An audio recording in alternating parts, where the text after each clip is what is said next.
On peut parler de réajustement 3 jours après la signature du décret de catastrophe naturelle.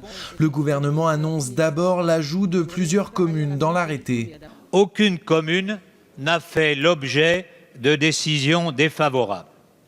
La Commission attend donc des expertises.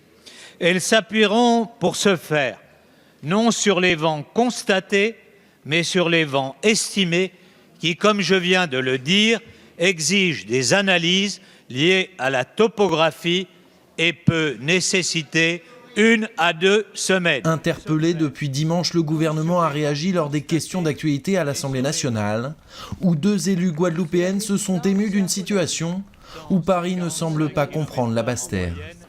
Que dites-vous aux Guadeloupéens qui ont perdu leur toiture?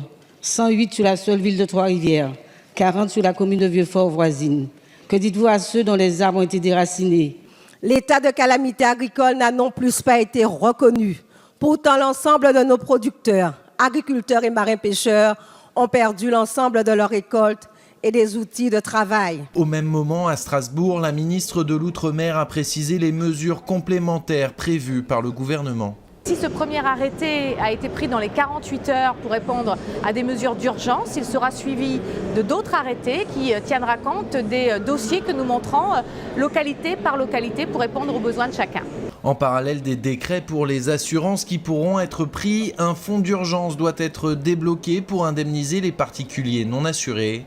Mais le montant et les modalités n'ont pas été annoncés.